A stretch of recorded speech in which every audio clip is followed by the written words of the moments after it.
And she does the introductions. Yeah. Just wanted to highlight my shirt, everybody. Just wanted to highlight this guy here. Stand up and show us. Showing you guys. Bitcoin? I don't believe in gold. I believe in digital gold. And I won't say it because I don't want to get canceled, so I'm just going to let my sweater speak for itself. That's your win. Did That's you make my win. that or you bought that? I bought that. From where? Etsy. People actually, I started giving compliments. Yeah, So we were I know. People would be like, cool shirt. And I'm looking, I'm like, oh. Bitcoin Yeah, we were shirt. walking in Arizona and people were like, I like that. I was like, Bitcoin University. And what's the token? Is that a tiger or a lion? Yeah, lion. And remember the first time. Bitcoin at all? Or are you the crypto? Little bit. Yeah. I still testing the. If I would get into it now, man, in the next 5-10 Now's the years, game. you're going to be like, oh, I should have gone into it. And especially Bitcoin, Ether, Solana. There's a couple like stable main coins. Yeah. If you get into them now, man, like in 10 years, you're Okay, gonna... is it true that Trump made like billions of dollars? Yeah. He did. Yeah. I tried buying that coin. The platform was like I couldn't get into the platform to buy it, but luckily I didn't buy it because it did like go down quite a bit. So it went up and then they kind of leveled off. But he did like $70 billion like 2 days. Yeah. It is a meme coin, so there isn't really any utility. Yeah.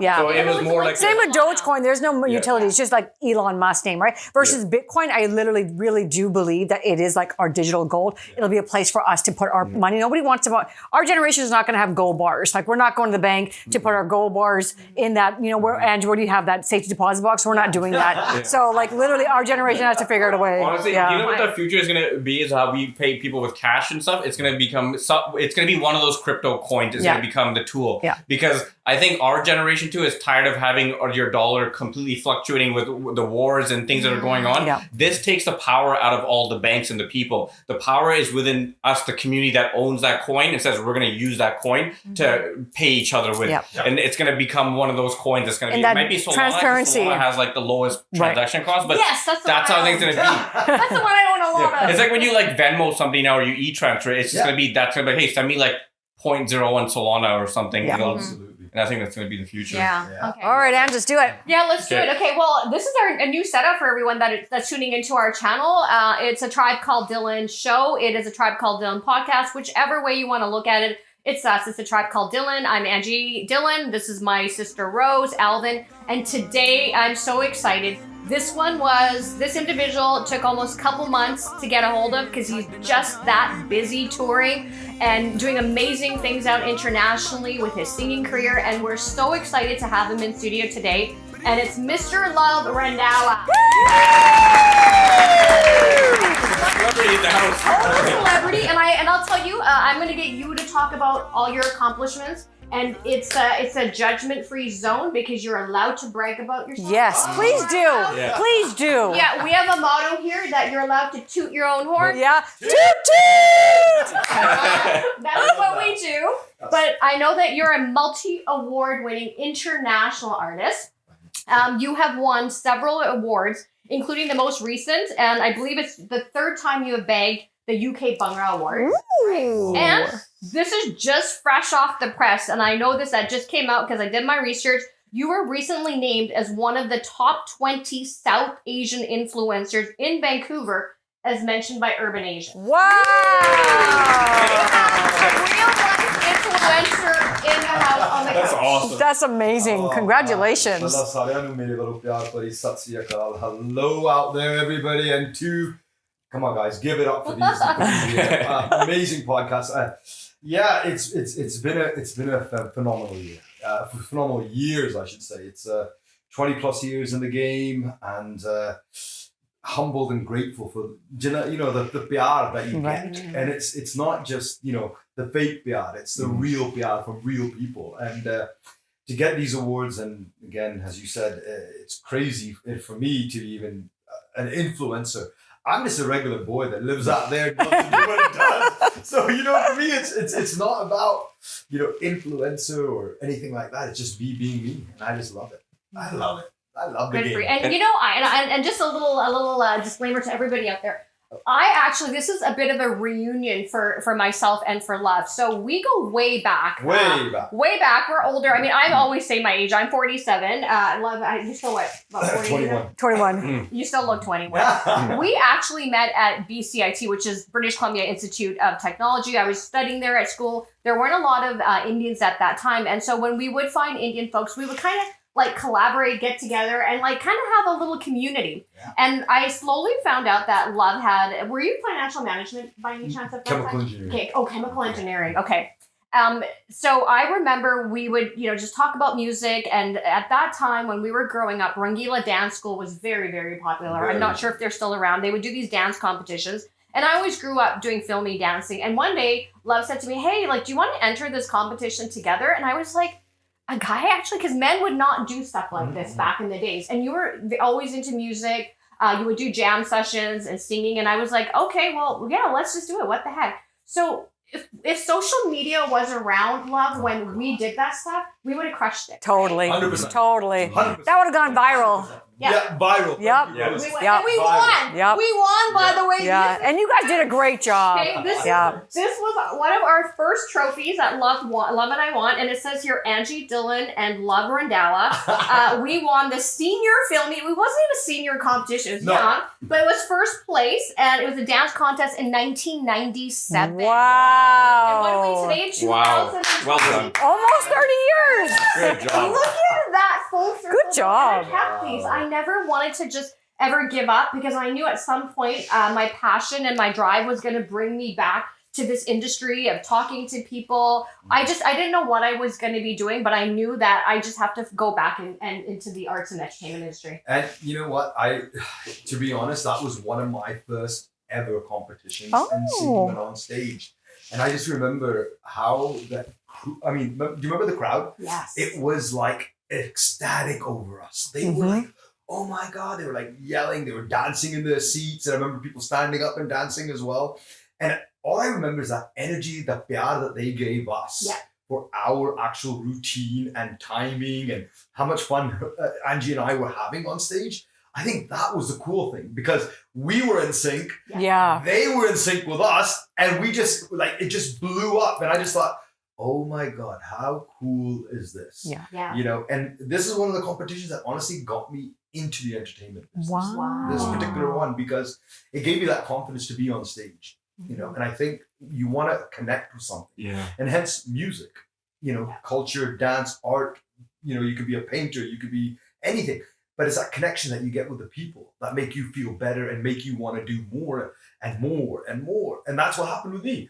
It was like because of this competition in Rangila Dance School and the crew that we had there back then, that they gave us so much, support. And I think that's such a big thing in our culture, especially where their parents want kids to be doctors, lawyers, engineers, software engineers, IT professionals. But there is something with the arts. It's not only an out for the kids, but it's also a stress relief. So it's true. Also a career building thing. I mean, I do a lot of mentorship and I do a lot of scholarships for grads in grade 12, and it's called the Luv Randhawa Innovation of Arts Award. And basically, I mentor these students when they come out of grade 12 because they don't know where they want to go, but they want to do arts. So they'll ask, and I'll give them a scholarship. I'll find out which university or technical institution that they're going to go to, and I'll make sure that they do it. And they actually take those courses. And I've spoken to a few parents as well. But it's because of events like this that we had that got me into the game, got so many other people into the music careers or into other stuff that to do with arts. And arts is a beautiful thing. Right. And I was there with these guys. I used to be Angie's assistant. I would hold her dresses, let her whole change. And I remember that performance. It was magical. It was the first time I think we saw Bollywood in front of us. Right? Because we only watch it on TV. We only see in the performance, the song you guys chose at that time was just a phenomenal song. And you guys' chemistry was so good. And I just remember being like, there was like 1,000 people in that room. How brave you both were to be on stage at that age. Kids then. Yeah. We were like 21 or 22. Yeah. And it was just a love that we had for Bollywood too. Let's be honest. Yeah. 100%. Okay. Do you remember the songs? Yeah, it was like Pucho's. We did a medley mix. We did a medley mix. Yeah. And you're 100% right. I do want to give a shout out to Suki and Lali, I believe it was, right? For Rangila Dance School, because they really at that time were so pioneered it, with having a dance studio that gave us children an outlet, and they believed in us. They're like, you guys go do it first, film me dance. But can you tell me the song? Because I know we did a medley. Yes, we did that. Didi did it. Deva, yep. We did Majati Amla Pagala Divana. Wow. We did, oh my God, it's the two that I really remember. because you had the outfit. You Yeah. had the Yeah, outfit. yeah. She had that purple and she put Purple. I was pinning it backstage. I remember when I was young. I remember vaguely that performance. But I remember me sitting with Dad, and he had the camcorder. I'm pretty sure he recorded it because when we have these old VHS when I was Oh my going through God, them, I would see stuff on the regular dance perform. Regular dance. We have like in a box somewhere because we've been doing Okay. renovations. Yeah. And as I was moving stuff, that's when I found all this stuff, and I gave it to Anne. I was like, "Hey, Anne, you should keep this. Is all your stuff." Yeah. And then I saw a bunch of stuff, and I was like, "I bet you guys' performances He's on that. somewhere in there," because Dad used to Yes, it record is. everything, Yeah, and I remember being there, and he had a camcorder recording that, and I was like, "I gotta Because find that we and pull it performed in up." front of Dhillon at that time. Remember That's Fraser correct. View? Fraser View. We Yeah. did that event. Yeah, Fraser View. I remember that. You know, that videotape, well, first before those trophies, my mom has them as well. Somewhere. I know my mom, she collects all my stuff. Aww. And she has those guaranteed. But yes, it was Devanand Saab that we did the performance in front of. I remember that. Yeah. And we got paid for that one too, We I did. think. And remember, God, rest in peace, Chandra Bodalia loved us. He would always put us in all the newspapers. remember him. And he was just always rooting for us. Yeah. And for me, I can say for me, I know that I lost my way afterwards. I think especially for us women, it's like you got to get married by a certain time, right? Yeah. And I wanted to pursue, continue. It wasn't so much that I wanted to be in Bollywood. I just wanted to always kind of be an envelope pusher, whether it was producing, directing, or doing or being a VJ for that matter. And I did have the opportunity to go to India, but at that time, kind of what you see what Hollywood is about now for women, you got to put yourself in compromising situations. And I thought, this is not it for me. Be destined, get married, go on with your life and do that. But I always had the itch, love. That itch, the codge was always inside me. But you stuck with it. Yes. And why did you stick with it? It was in me. I just couldn't. The only way I could get it out was actually performing and being on stage and doing the albums and traveling to India and just to try it. It was never anything other than I've got to give it one shot. You live once. Let's be honest. And I remember my first song, Munde Pangade, not Pao Pangade, but Pangade. And I just remember the first time I sat and with the writer, I was scared. I didn't know what this writer's going to think of me. This guy doesn't know Punjabi. This guy doesn't know this. So my first song that he was reading to me, I was writing it down in Roman English. So Balle would be Balle. And then it was like, okay, how do you say that word again? Can you record this? And I had a tape little player, those recorders. Yeah. And I gave it to him. And Suki Paji, an amazing guy in Birmingham, one of Nick and Pip's very dear friends that got me there. And he would read the song. Munde pangade che aaye jad ban toliyan, naal naale aaye vedda hum joliyan. I didn't know what that meant, but I'm going to sing it now. Right. So after Suki Paji would do it, Recite it to you. I would say, Paji, what did you just say? Wow. Like you remember the other songs like Do Me Janiya. Oh, yeah. Because Dun, dun, dun, dun. Yeah. Yeah. And with these songs, because we knew and nobody did it, I was like, oh my God, how the hell is this going to happen? So I'm sitting with Nick, and he's produced my first song, Nick Chowley of Red FM. Big ups to my brother there. I always wanted to be on stage. That's all I knew. How do I get there? I have to do these things. So my first song, Munde Pangade che aaye jad ban toliyan, naal naale aaye vedda hum joliyan, ye j peg naal peg khar ko hunde. Sare jaane ral mil paho pangade ni aj boliyan Punjabi munde paunde. You asked me to sing my latest song, I can't do it. But I remember my first song. Oh, interesting. And because of the fact that I had to do this, it ingrained in me. Yeah. You just said something that's so, I think it might connect with Al. You said that I don't know, I just want to be on stage. I don't know how I'm going to get there, but that's what I want to do, right? And we say this to Al because Al is our resident comedian. I'm telling you, so funny. How do we get him to just get on stage and just do it? Because that's his biggest fear. You know what? To be honest, when you get on stage and you just think of the hard work you put in to get there, you automatically do it. And you just focus on one thing, and that's your passion. And the people, to make them either laugh or to make them dance. Wow. That's the thing you got to think of. You got to think, my first shows, and it was with my band Signia back in the days in 2000. I remember that band. That was the band. Yeah. Oh. That was me and Sanj, my partner. Yes. And we did Signia. We did Signia for years, and then we not split up, but we just went our separate ways. He went to Delhi to Dublin, and I went my own international way with Bollywood, and in Punjabi music, but it was great because we worked together and everybody's happy. But the big thing is our biggest thing was if we make one person dance in our show, we've done our job. Wow. We made one person forget about their worries at the door when they got their shoes and came on the dance floor and they burned the bottom of their shoes, we've done our job. We get people that would finger us or, say, hey, you suck, you're shit, whatever sorry. I'm not, No, that's great. That's actually great. Yeah. Okay. They would say you're shit. And I would say, thank you. Because of you, I'm going to be better next time. Right. Fueled your fire, right? Yeah. I would use that. And I still use that today. We did a show here at the White Rock Pier, Canada Day. I was the headliner. What an honor it is to be a headliner for a South Asian artist to ever be there. Wow. In White Rock. Yeah. And there was over 25,000 people. They've never Wow. been that big or that That's ever. crazy. Even other people that have come out and performed haven't even got that crowd. But the big thing is we did the rail gadi. And they were dancing the gode. Everybody were dancing on the stage all around. You engaged them. Everyone. We engaged. But the biggest thing, and I said it to my band afterwards, I said, guys, guess what we did? They forgot about their worries for 2 hours while we were on stage. Right before the fireworks. We were the first to do it and we made them remember who we are. I go to White Rock once in a while now. They'll say, hey, weren't you the guy at Canada Day?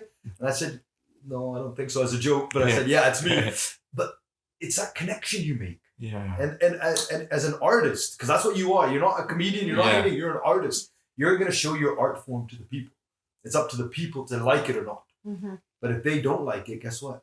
You just smile and go, hey, those other 1,000 people liked it. Yeah, that's so true. That's what I feel like when you said that, you just make like one person. Because when you're saying like that love that you get from like the crowd, when I first time I actually did like a proper hosting, I hosted my cousin's reception last year and I did a little bit of a bit like I did. And the stuff that I didn't think it would be that funny, people were going crazy for. Yeah. And then that's where the first time I felt that connection of like, this was crazy to see that crowd work. I felt that high for almost 2 months after that. And that's what started forcing me to be like, okay, like you're saying, I don't know how I'm going to get there, but I got to just keep following my passion because I enjoy, like I always say to everybody else that I first make myself laugh and then everybody else laughs by default around me because I'm kind of like, if I don't make myself like enjoy or laugh, then what am I really doing this for? Exactly. And that's what I'm like, when Andrew's talking about love and I was like, he still does music, and I was like more like he followed his passion. Yeah, that to me is more like what I'm like. Yeah. I love seeing people that follow their passion because I'm like I didn't believe myself enough to go. I was like parents like you gotta go to school. I was like okay, I'm gonna go do IT because I like computers. But I'm like okay, just because I'm good at computers doesn't mean that's my passion. I've always like been a class clown. I've always liked making people laugh along the way, even if it was at my expense or anybody else. I was just I enjoyed that, and that's when I was like. Man, I just kind of like, I kept it aside and now it's like, as we're getting older, it's coming back. Like, hey man, this is what you want to do. Like you keep pushing it away and you're finding other things to keep yourself busy, but this is what you want to do. You might have to do a little bit one day when at Loves or just introduce So that's what we're talking about in our channel. I'm trying to like I want to do more skits because I can control like skits, right? I'm good at that until I can get myself back to like where I think I can go do stand up on there because it's a little hard because like you get up there and you're like, oh, like I know how I rehearsed it here, but what if I forget all my stuff what's up there? Because like I'm not gonna lie, I do smoke a little bit of weed, and sometimes you get up there and you're like, oh man, I'm gonna forget this. Even though I'm not high, I'm just like it seemed easier when I was stoned, but now it seems a little more daunting. Maybe the key is to be stoned on stage. Huh? Like when I was hosting this, I wasn't drinking, so I was getting nervous, so I just kept drinking non-alcoholic beer. I was like, I had like 6 of those before I had to go up, and I was like, okay, I think I'm good. Just start off like baby steps. Like yeah, but I gotta record stuff first just to get myself into it, right? I'll tell you the best way to do it. First of all, go in the mirror. In front of the mirror. Nobody can laugh at you except yourself. Yeah. Number one. That's true. And then second of all is in front of your sisters.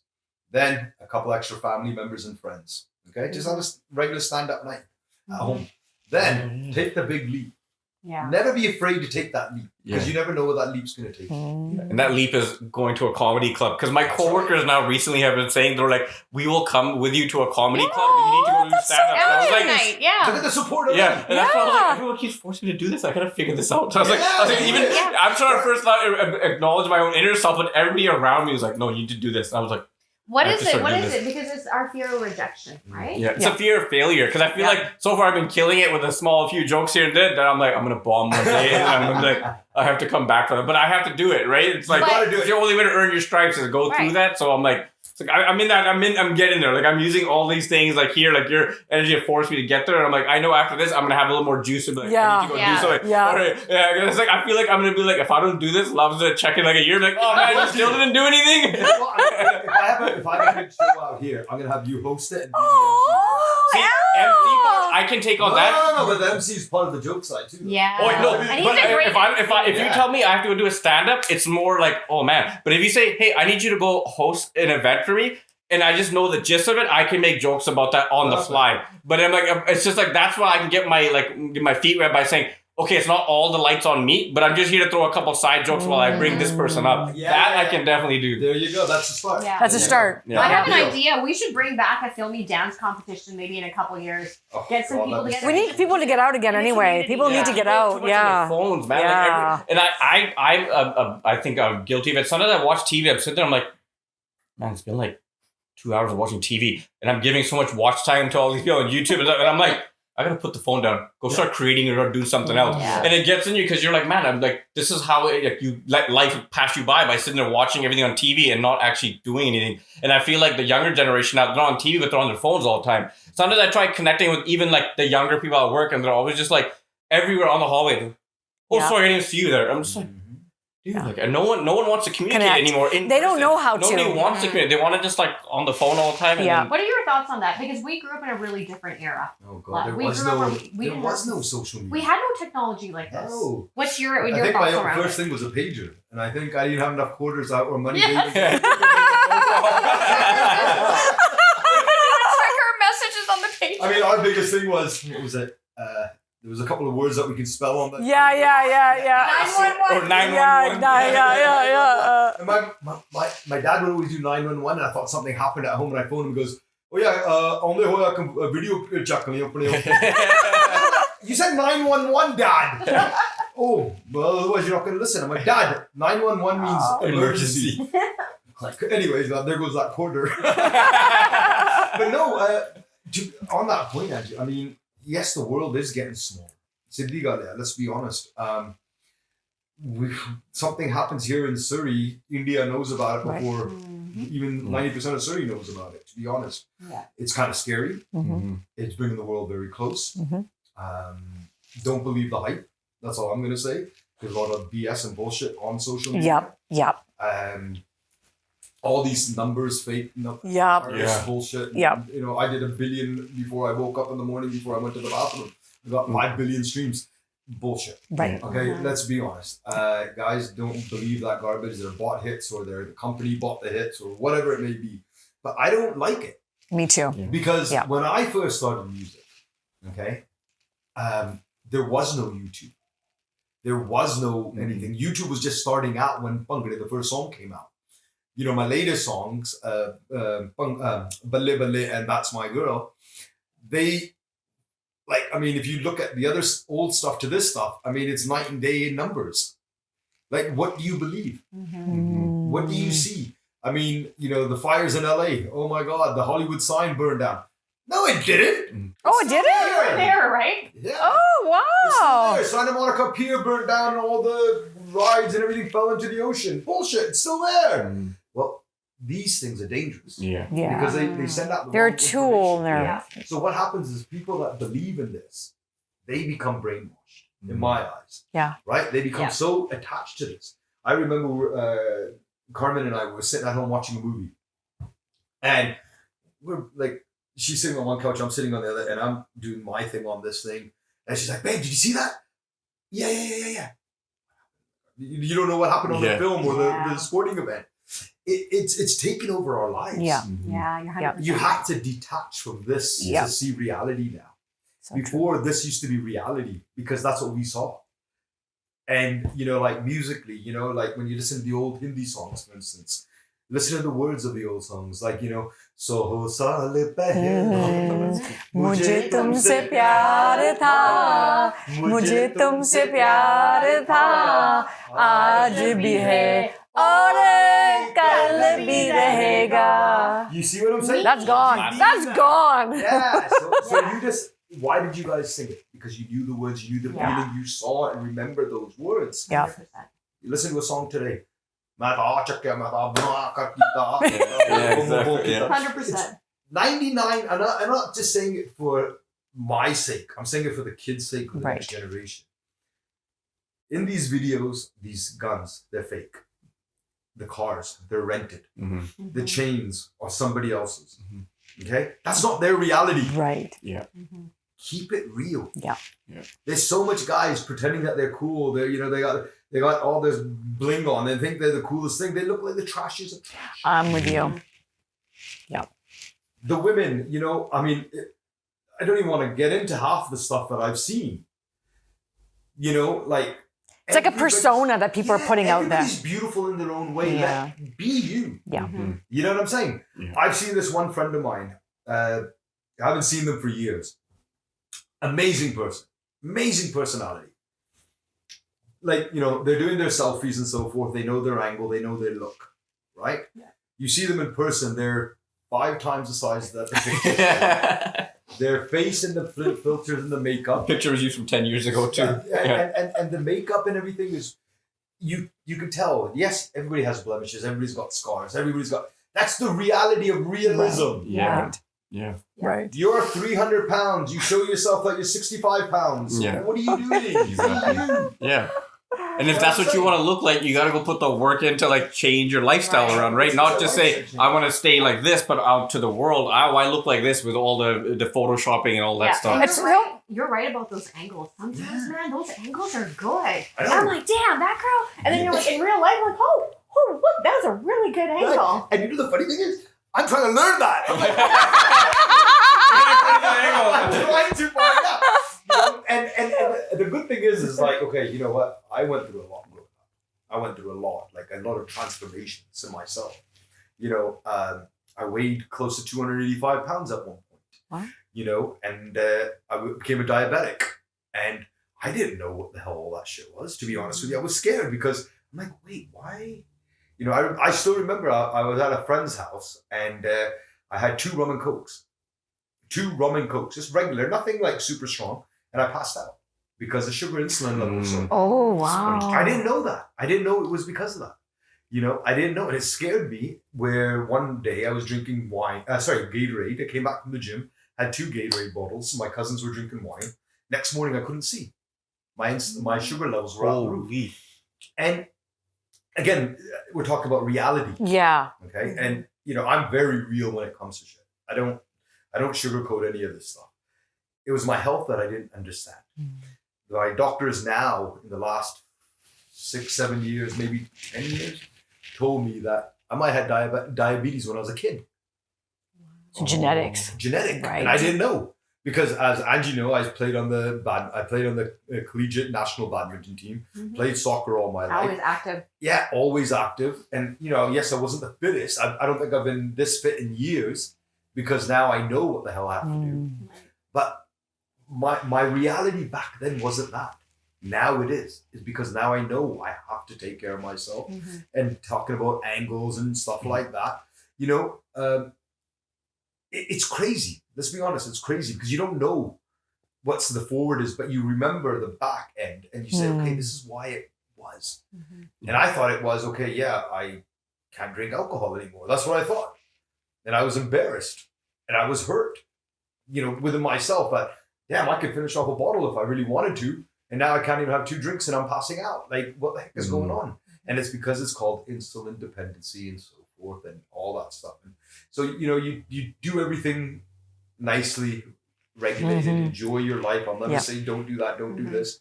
But again, it's stuff that you need to know, like with angles and all that shit that the girls and guys are doing. It's all fake. Yeah. It's all bullshit. Right. Don't believe in that.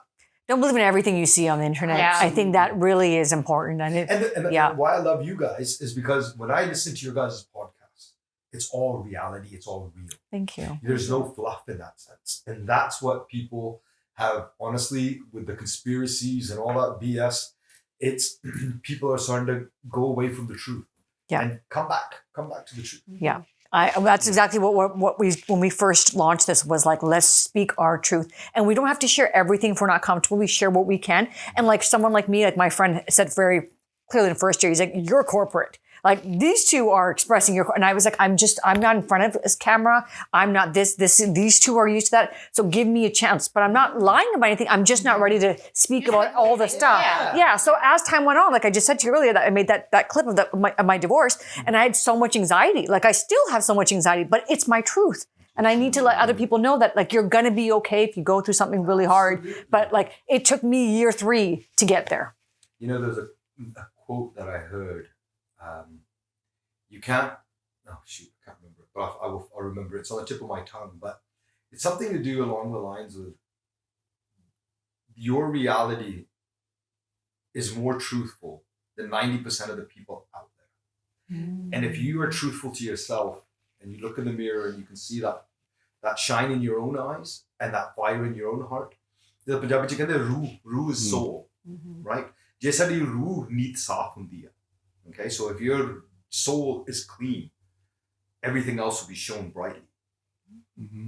And that's the biggest thing, you know. You have to be, you know, we can say our taqdeer is this, our destiny is this. We don't know what it is. We don't know about tomorrow. We don't know about the next 30 seconds or another minute from now or a second from now. But our taqdeer is already pre-written, they say. Yeah, okay? I've heard that. What you believe it, if you believe it or not, that's up to you. Right. Okay? Some people don't believe in it. Some people say, oh yeah, we're soulless because we don't know what we are. Right? But if you have that faith in you, in your mind, in your heart, everything else is fine. What else do you need? Yeah. And I feel like that's is a tricky thing, because that's like the hardest thing to get, is for our own selves to believe in ourselves. Absolutely. Because we grow up and, you know, as you grow up with about kids, you get bullied, or people like will highlight your insecurities, and then you put that in your brain, and then as you get older, you think that, yeah, I'm not good enough, or yeah, I can't do that, or it's a lot of I can't, because that's what you're listening to is people around you, and it gets drowned out, and it's like, it's hard. You want to go back into like, hey, let's dig out your soul and say, what does it want to do? Because if you think about how we all grew up, like, most people you see like are doing the jobs that just what like your parents are, you go do this, go do that. But most people aren't happy doing that job, because when there was this fine line before they said, I'm going to follow my passion, or I'm just going to, you know, what society says, I'll get married, I'm going to have kids, and I'm going to go down this path and just take the job. Because once you have a kid, you're married, you got to take whatever job you get, because you're financially now responsible. And that's why I feel like it's a hard situation. But I feel like the younger generation, they need to like understand, start believing in yourself and just follow what you want to do. And life works out differently. Like I feel like if it wasn't for this podcast, I would probably be a little more angrier in life, because I feel like at my age that I'm growing up in Surrey, you're not married yet. You don't have kids. You don't have a house. You don't have a Mercedes. You don't have like Louis Vuitton, stuff like that. And I'm just like, oh, I gotta listen to myself. Because growing up, I was around that 23, where a lot of my friends are driving the fancy cars. They couldn't afford to do it too. They either put on a big loan or their parents bought it for them. And I was just driving on my parents' van. Even as I get older now, so we're a little older, and I still have friends, they'll complain about how much their car payments are. And I'm like, you know that we're just regular people. I was like, you can't afford to drive the Lexus. So why did you go put yourself in so much debt to buy the Lexus? Because it's all when you drive out of the house, you look like you have money. But you're working 2 jobs and you're always complaining to me and saying, insurance is expensive, my payments are $1,500 a month. You did this to yourself though. You have that insight to say, do I want to do this? But you follow society to say, I got to look like I have money, even though if I don't have it. Like you're saying, be your own truth. Like you can get there, just work for it, but don't put yourself in a situation where you put on this facade and you spent this money on this facade, but behind that, you're literally falling apart and you can barely keep up these payments of stuff. The biggest thing now these days, and I've seen it myself quite a bit actually, is people's depression. Mental health is so bad. And it's because of these facades. These kids put the pressure on their parents. I need this, I want this because this guy's got it, my cousin's got it, whatever. Don't, again, as I said, don't believe that hype. You know, what you can afford, you know, less is more, as they say. You know? And I think that is the most important thing that we have grown up with. Less is more. Because like, for instance, this trophy. Look at it. After, what is it now, 30 years? Yeah. 30 years, we've come back to this happiness moment. Okay? If you didn't have these things, or we didn't connect, or this podcast didn't happen, who would know where Angie's gone, where Love's gone? Except what we hear from other people or see on social media. But that is pyar. That is everything. That made us happy then, and it makes us happy talking about it now. This will give me more memories than my car did. Yeah. This will give me more happiness than, having a glass of beer, a pint of beer. You get what I'm saying? Yeah. These memories that you make is good, but don't make it the facade memories to do it. Yeah. Right. See what I'm saying? Yeah. Now you're a father, I know that, right? You've got 2 kids? Yes. Okay, how old? Oh my God, I'm gonna age myself. No, you look great. And I know you did a post. We will talk about it later. You were like, "This is what this number looks like," and I'm proud. And I was like, "You go." I was proud of you. But let's talk about briefly. You've got 2 kids. 2 kids, yeah, boy and a girl, 18 and 20. Wow. That's my pride and joy. I've got their names tattooed on my right and left arms. So what do you teach your kids? Because this generation that's Yeah. right now with the depression and mental health. So what values do you teach your kids, and you think other parents out there listening can take advice from you? I gotta give it to my kids, to be honest. They're very strong individuals. They've seen it all. They've seen quite a bit in their lives, and I gotta give it to them. They've got a very good head on their shoulders. And the grandparents on both sides are amazing, and they keep them grounded. The love the kids have for them is huge, and it's and for the uncles and aunts and so forth. I think our biggest thing for the kids back then was teaching them respect. To when you walk into a room, you shake everybody's hand, you give everybody a hug, and I think that's grown with them till now, where they are not afraid to go up to someone. And I think that was the sort of life skill that you set within them. Brains and looks and all that sort of stuff, as they say. It's good that it's up to the powers above to help guide them in my eyes. My parents did a great job on me and my brother. Whatever they could do, they did. And we're honored and we're proud of it. And whatever we make of it now is for the next generation, right? I just think they're great kids and athletes. They're very smart, very intelligent. University, both of them, and knock on wood, their lives are happy and they're content in their lives. That's my biggest thing. I want them to see the world. I don't want them to say book smart. I don't want them to say street smart. I want to see them to be the world smart. Culture. Yeah. One thing I really think our viewers could take, what I gathered was community, because when you said grandparents on both sides and aunts and uncles, I don't think that people realize how important it is for young kids to have that connection. Even with myself, if it wasn't for my grandparents and my nana nani coming, I don't think I would ever speak Punjabi. Right. Right. To converse with them, I had to learn Punjabi. Even though we sounded like idiots. I mean, roti, pani, but because of those words and the silly interactions, it came. I was blessed that both sides of my grandparents are amazing. Very amazing. I'm the oldest grandson on both sides too. Wow. And yes, was I spoiled? Yeah. But at the same token, I was grounded by them, if you get what I'm saying. And by my uncles and aunts kicking the shit out of me, but that was all anyway. But I was very lucky, very blessed, growing up and learning Punjabi and falling in love with the language, the culture, and it just made me who Luv Randhawa is today. The people, the fans, everybody. It just it really made me grow up quick, but at the same token, it made me enjoy every moment. And I think that's the most important thing, is if you enjoy every moment. I mean, I've performed in front of 130,000 people, and I performed in front of 20. And I've taken every single show with the biggest happiness. Hello everyone, we're here with Luv Randhawa, who just performed on the stage right now. The first time ever I've ever seen the Railagadi. Railagadi here at the Cloverdale Millennial Amphitheater. Thanks for putting on a good show. Thank you, brother. We had a good turnout here. Yes. And people are cheering you on. And how do you feel about that? Honestly, first of all, Steve, tera bahut dhanyawad jo tusi aaye hain to support a beautiful day of Canada Day. Second of all, to everybody that was dancing and jumping down and enjoying, I mean, what a crowd. You know what, for me, Railagadi is I go, it's never been done in a festival, let's try it, and it worked. So. And that needs to go up on your social media. Pakka, it's going up on social media.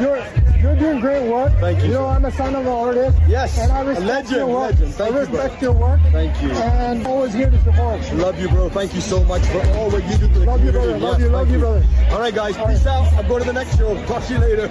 Okay, bro. Because I'm actually on the stage doing what I love, Yeah. We've got such great talent in Surrey and North America. We're lucky. We're very lucky. It's just that we need to support them. Yeah. Right. Yeah.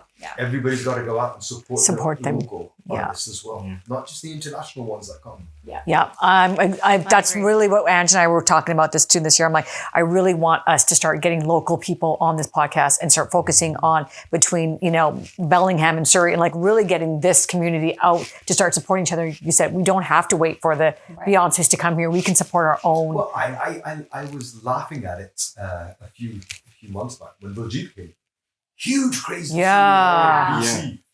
And I'm like to myself, okay, Luv is an amazing artist, no doubt about it. But he was built over 20 years of his practice to get to that. Right. And amazing producers in Surrey like DJ Intense and the guys that help make his songs to give him that platform. Yeah, you see what I'm saying? Jenny Right. and they make those songs up for them to give them umbrella and do all these type of things. But it was a team collaboration. 100%. What do you think about EP Dhillon? I love it. He's such a good kid. so real, Yeah. He's a genuine guy. Anytime I interact with him on social media, congratulating him or whatever the case may be, he still responds. Wow. And it's actually him, not his people, right? Right. But it makes me feel good that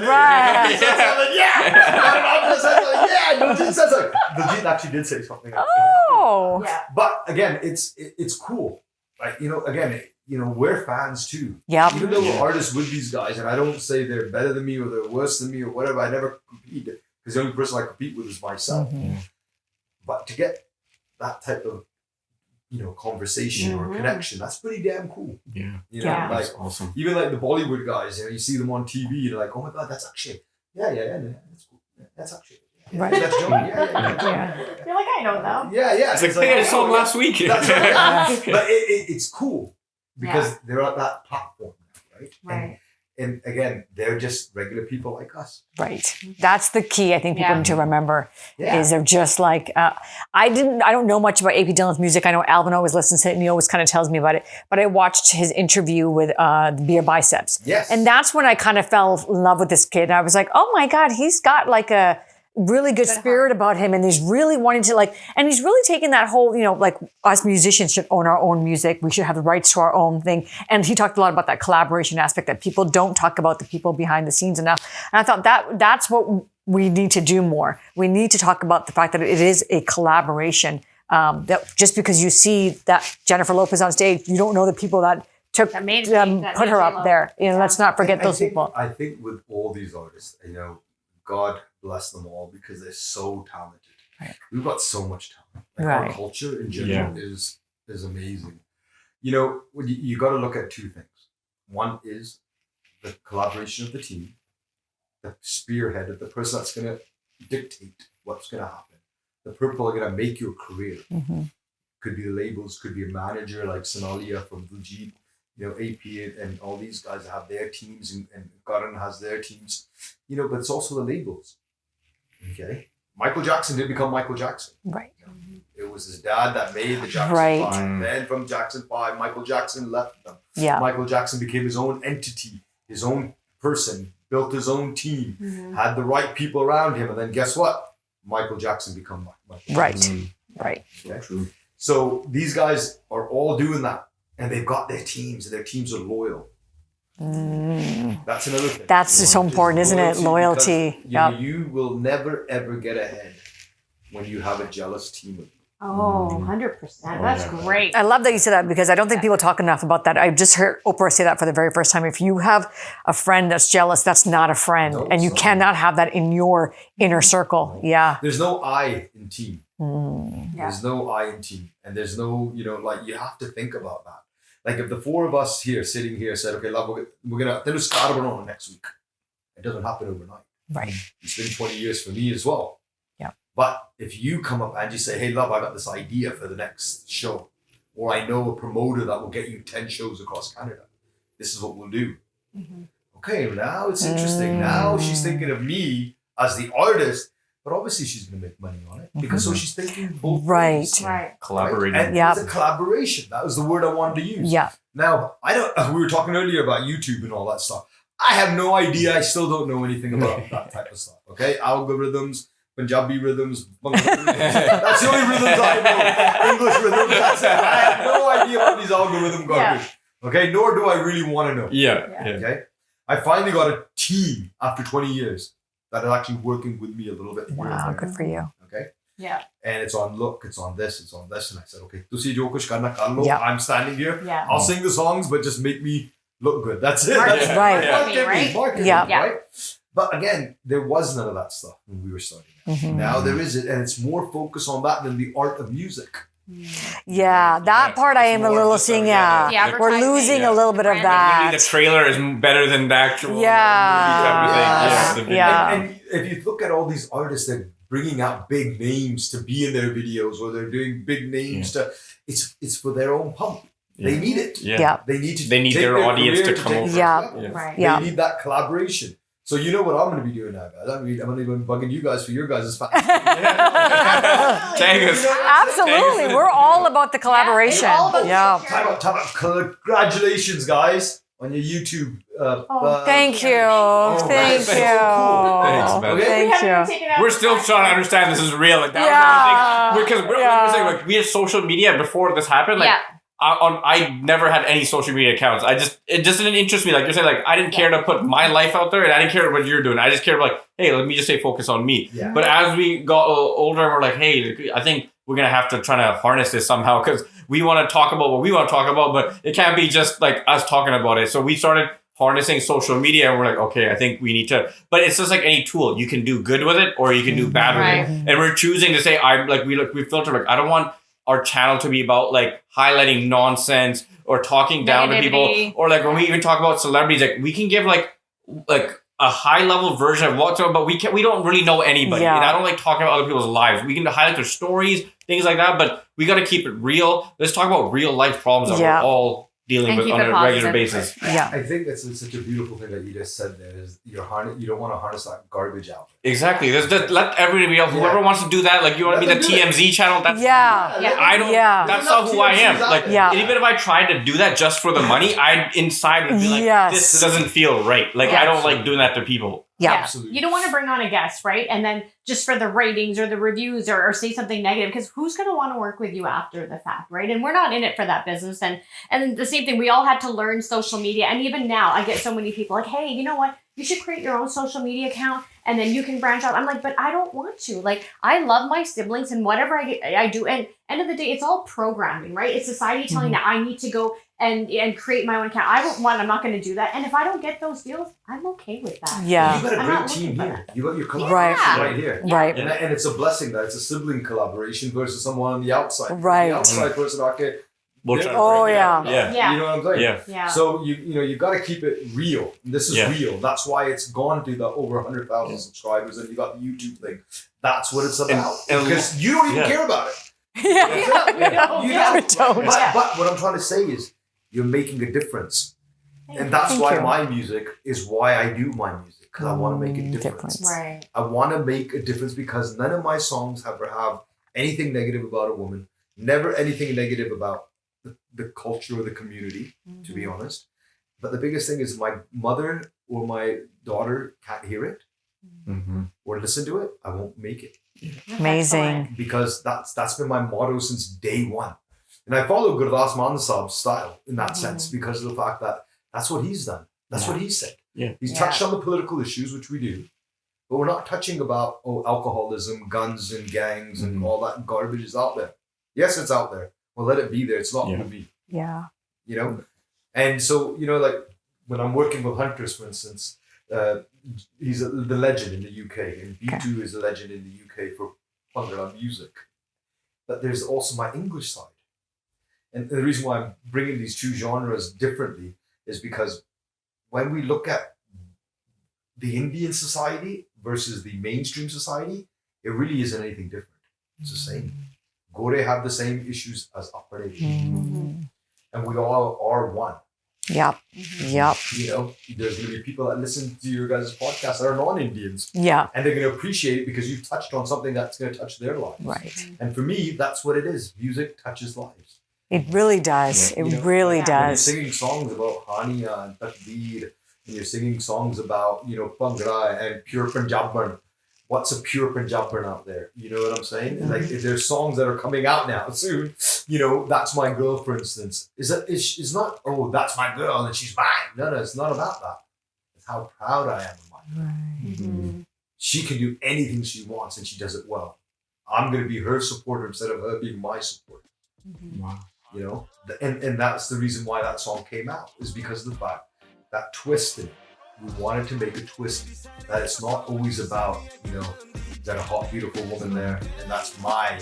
No, she's Like an my individual. property or something. Yeah. She's an individual. Like, you know, she's a great lady. She's my supportive network. She may be my lover. She may be my wife. She may be my girlfriend. Whatever it is, you're proud of having her next to you. Right. And you hope that you're going to make her proud enough that she says the same thing about you. That's a good team.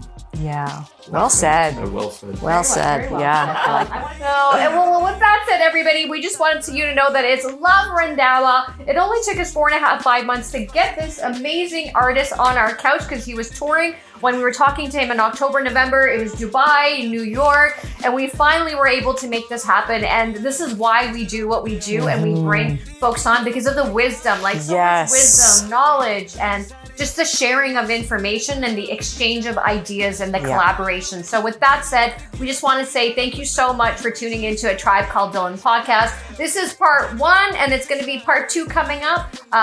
You know, catching up with Luv, and Luv is in the air. We're dropping this in February, and I think it just makes sense because you're all about love, life, and the universe, and it's just timely to do it in February. So everyone, make sure you catch Luv on IG and across all of the platforms. We're going to be dropping all this information, and we're going to be back in 2 weeks. Bye. Bye-bye. See ya.